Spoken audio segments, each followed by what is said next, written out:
Kung hindi ka naman nga diet ay pwedeng-pwede ang niluto ko na ito sa iyo.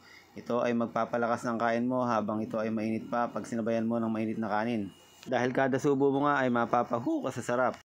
Ito pala yung mga sangkap na gagamitin natin sa pagluluto. Tatakpan ko lang yung mga mata nyo at ayan, nahiwa ko na nga lahat. Sibuyas, bawang, luya at sili lang yan mga kaibigan. At ito naman yung 1 kilong atay balunan na binili ko kanina. Puhugasan ko muna nga ng tubig ito, ng running water at saka mamaya ay lilinisin ko rin ito. Bali gusto ko lang matanggal yung mga dumi niya galing sa palengke. Bali dodoble linis ko pa ito mamaya at ngayon naman ay pagkatapos natin linisin ay magigisa na nga tayo dito sa ating kawali. Painitin lang natin yung ating kawali at lalagyan na nga natin ng konting mantika.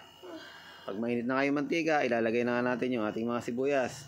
So, gisa-gisa lang yan at palalabasin lang natin yung kanyang aroma o yung kanyang bango. Sinasamantala ko na nga yung kamurahan ng ating sibuyas ngayon dahil nga pag ito ay namahal na, baka maliit na lang yung ating gagamitin. Dapat talaga ay mapagmasid tayo sa palengke dahil kung minsan nakalagay ay 50, nung pala ay kalahating kilo lang. Kaya nga dapat titignan mo yung nakasulat sa ilalim. Pagka nagisa mo na nga yung sibuyas, ilagay mo na agad yung luya. Kailangan nga lang ay maluto natin maigi ang ating ginigisa at nang hindi hilaw-hilaw yung ating mga aromatic. Sunod na natin ilagay yung ating mga bawang at patuloy pa rin tayo sa pagigisa. Halo, mix.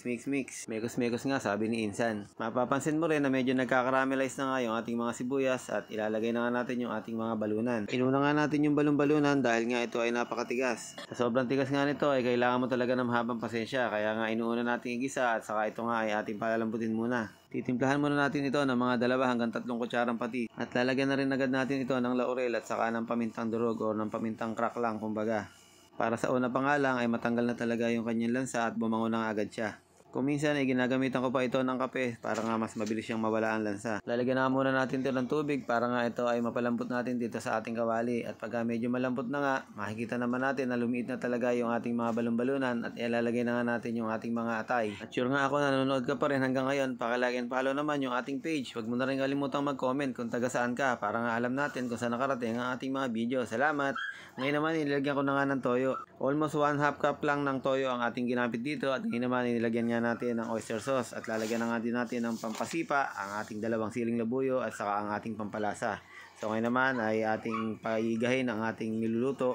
At ito nga ay ating lulutuin na ng tuluyan at yung atay na nakikita nyo ngayon ay medyo sari-sariwa pa. Kailangan niya ay kumulo yan ng kumulo. So pagka medyo wala na kayo nakikita ang mga pink or rosas dun sa ating atay, kaya kailangan talaga ay mapagmasid tayo sa ating niluluto dahil kung minsan pag hinango mo yan ng hindi pa luto, talaga mapapakain ka ng dugo. At ayun nga, binuhusan ko na nga siya ng suka at nung kumulo na ng kumulo ito, saka ko lang to hinahalo. Kasi nga pag hinalo mo agad, pag nilagay ng suka, sigurado may hilaw yung suka mo. Kaya nga ayan, nung matikman ko ay masarap na. At medyo patutuyo-tuyuin ko na lang to at pwede na nga ito maya-maya. Bali, hinaan ko na nga ng konti yung ating apoy at saka para ma-reduce na nga yung ating sabaw at lumabas na nga yung mantika. Kailangan kasi medyo slow cooking lang ng pagpapalabas ng ating mantika. Dahil nga pag malakas yung apoy ay matutuyo lang agad yung sabaw at hindi lalabas yung kanyang mantika. So ang mangyayari, masusunog lang yung ating niluto. Kaya nga ayan at ihahain ko na. Pwede na to at medyo may sabaw-sabaw ng konti at yan, nakikita nyo naman medyo lumilitaw yung kanyang mantika sa gilid-gilid ng plato at talaga namang yan pa lang talagang ulam na. So dito na magtatapos ang ating video. Maraming salamat. I love you all.